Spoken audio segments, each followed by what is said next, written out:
Hi, Sheila Keeter here. I am the teacher for inclusion, and today we're going to talk about one of my favorite topics, which is the graphic novel. So let's go ahead and get started. There are some basics that are necessary for teachers and students to know when they begin the process of reading a graphic novel. And we're going to go over that just briefly today. Starting in the beginning, this here is an activity that you can do later. This is an assignment that I do with my students here.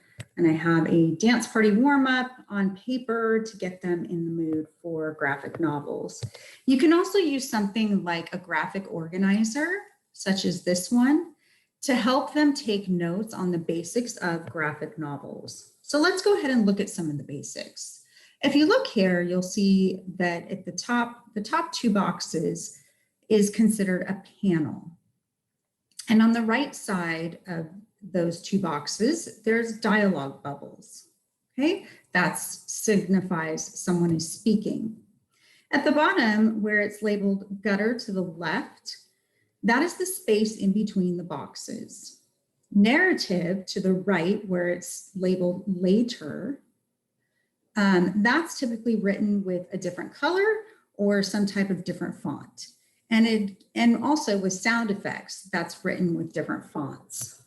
So let's take a look at some of these conventions for graphic novels. Angles are very important. For instance, if you have a close-up angle of a character's face, then you are up close and intimate with that character, and you can really see what they're thinking or feeling at that time.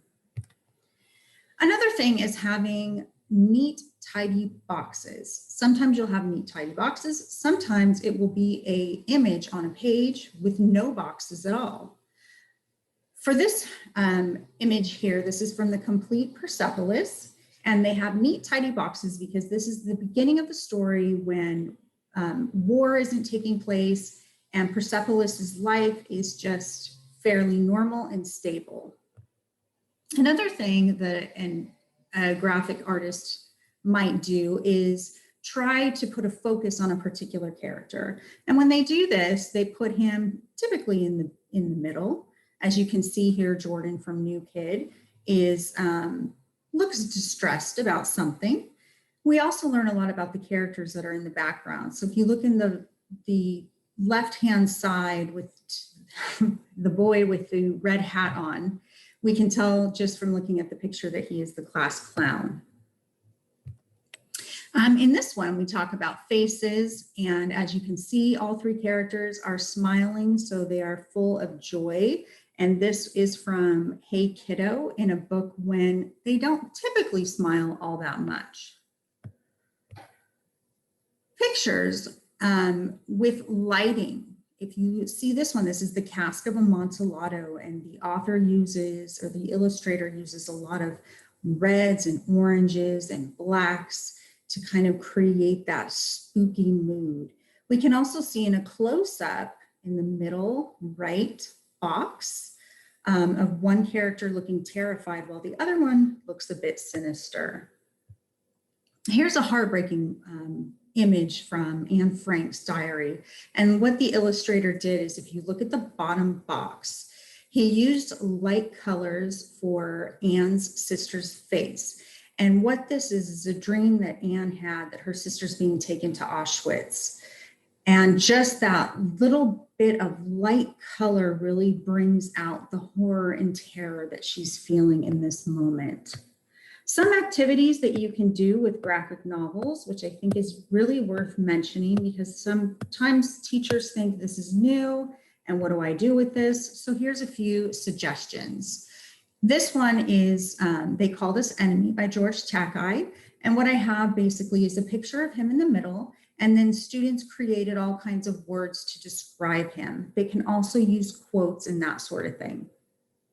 In this one here, I take the pictures and I cut them out, I make copies, cut them out, put them in the wrong order, and then students based on images and dialogue have to put them in the correct sequence. Here's another one that can be a little trickier. This is a basketball. These are basketball images that students need to put in the correct sequence. And that's from Dragon Hoops. In this one here, If you note, the dialogue bubbles are empty. And so what students can do with prediction is they can predict what's being said based on the images and then compare it to the actual text.